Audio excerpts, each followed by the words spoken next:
conflict on the best ground we have, summed up in a sentence, that they're making the middle class pay for tax cuts for billionaires. It's much, much better not to be in the middle of a shutdown, which would divert people from the number one issue we have against these bastards, these people, which is not only all these cuts, but they're ruining democracy. Chuck Schumer just made a major slip-up on live TV, and now it's blowing up in the Democrats' faces. During an interview, he tried to blame Republicans for a so-called constitutional crisis. But in the process, he accidentally exposed the left's real agenda if they ever gain full control. He didn't just misspeak. He revealed something they've tried to keep quiet. And now that moment is coming back to bite him. You won't believe what he let slip. From Georgia, Senator Jon Ossoff told voters at a town hall that he strongly agrees that President Trump should be impeached. Do you agree with him? Would that be a priority if Democrats were to take back Congress? Well, look, right now, President Trump is violating rule of law in every way. And we're fighting him every single day in every way. And our goal is to show the American people over and over again, whether it's the economy, whether it's tariffs, whether it's Russia and overseas, and whether it's rule of law, how bad he is.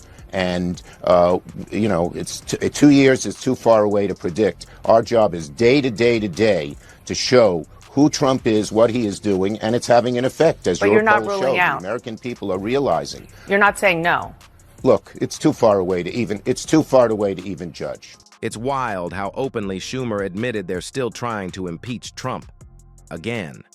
After everything, the Democrats still haven't learned a thing. From the Russia hoax to 2 failed impeachments, the Mar-a-Lago raid, and now 34 questionable felony charges, it's the same playbook, just recycled.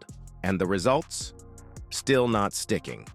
Yet they keep doubling down, hoping for a different outcome. We are on the verge of a constitutional crisis. Has that crisis arrived, Senator? Yes, it has, unfortunately, because Trump wants to be king.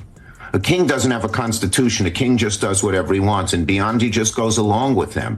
They're trying to intimidate judges. This is not the first time or the second. They've said they want to impeach judges. They said they're going to go after judges who don't agree with them. That is so against the Constitution. The Constitution believes, and has been written with the wisdom of the founding fathers, that we should have separation of powers. There should be an independent judiciary. When you go before a judge, you think that you hope and believe that that judge is impartial. What Trump, Biondi, and the whole Justice Department are trying to do is push that judge, threaten that judge, so the judge is no longer impartial. It is outrageous in both cases. Chuck Schumer didn't even seem to realize what he was saying. Since when does holding judges accountable qualify as a constitutional crisis? That logic doesn't track. And get this. Just in the last 24 hours, 2 progressive judges were arrested by the FBI for allegedly helping shelter undocumented immigrants. Stories like these keep piling up, and they're exposing just how far today's Democratic leadership has drifted. People are waking up. And plan is Dems keep fecklessly complaining until the 48 approval comes down to 40, which is a plan, but it's forgetting one crucial piece of information in Schumer's popularity calculation. Devastating, cascading poll numbers for Democrats. Only 27% of voters have a positive view of the party, the lowest favorability rating in the history of NBC's polling. You're at 27%. You've got to get Trump to lose 8 points of popularity just for you to get to the point where you're 13 points below him. Your approval is only 7 points above, where it turns red and goes into low power mode.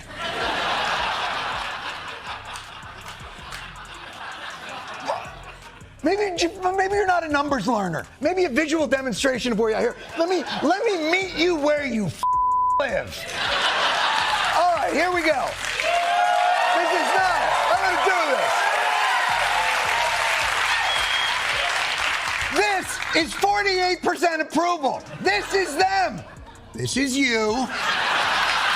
This is you. 27%. This is them. Oh, I see. They're much higher. Yes, they're much higher. And if you keep this up, you'll be wearing these on your dick. Do you understand? It's incredible how many people are realizing just how far this party has fallen. Every time Chuck Schumer speaks, it's like a broken record. Trump, Trump, Trump. After all the broken promises, the mistakes, and endless finger-pointing, they still expect the public to trust them again. At this point, it's hard to take them seriously. I believe that we are in real time living through an assault on the constitutional order. Do you believe that we are in a constitutional crisis right now? Yes, our democracy is at risk because Donald Trump shows that he wishes to violate the laws in many, many different ways. The good news here is we did put 235 judges, progressive judges, judges not under the control of Trump last year on the bench, and they are ruling against Trump time after time after. Chuck Schumer has basically confirmed it. During Biden's time in office, they pushed through over 250 progressive judges, clearly trying to block anything Trump might do down the line. They didn't even try to hide it. To make matters worse, Schumer tried to block the release of key documents, but CNN exposed them anyway. Now, everything's out in the open, and it's becoming a huge problem for them. That you asked Senate Democratic leader Chuck Schumer twice last year to schedule a Senate briefing on threats from terrorist groups such as ISIS, but he never even responded. Yeah. We obviously saw the ISIS-inspired terrorist attack on New Year's Day in New Orleans. How concerned are you about the potential for more terrorist attacks here at home?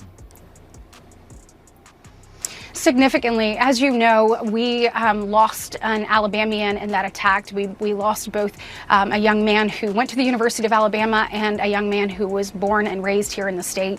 When I talked with his parents, with Drew Dolphin's parents, the heartbreak from his mother was unimaginable. She said, "Never did I believe that my son would be killed by a terrorist." And when you rewind to where this came from, in my opinion, this is a direct result of Biden's failed policies across the world. When you look at the disastrous withdrawal from Afghanistan, we know that that created a vacuum. It created a vacuum that allowed ISIS-K to continue to flourish. Our conversation, or even, kind of start and flourish, our conversations surrounding that and our request of Senator Schumer was make sure that we understand this so that we can do everything that we need to. This is also right after Director Wray said that, he saw blinking lights everywhere he turned. Senator Lindsey Graham had asked him that in a Senate Judiciary Committee hearing, talking about 9/11 and all of the signs we missed, and that was his response. There are blinking lights everywhere we turn. When you take the combination of these things, this is something we have to take seriously. We cannot allow these things to happen on American soil. Getting answers and understanding how we equipped our law enforcement, our FBI, and others with the tools they need to combat this is critically important. We're going to keep pushing. But it was incredibly disappointing that Senator Schumer chose to not allow us to have those. It was clearly in the midst of the election cycle, and I can't help but think that part of that obviously was to keep that information from leaking out.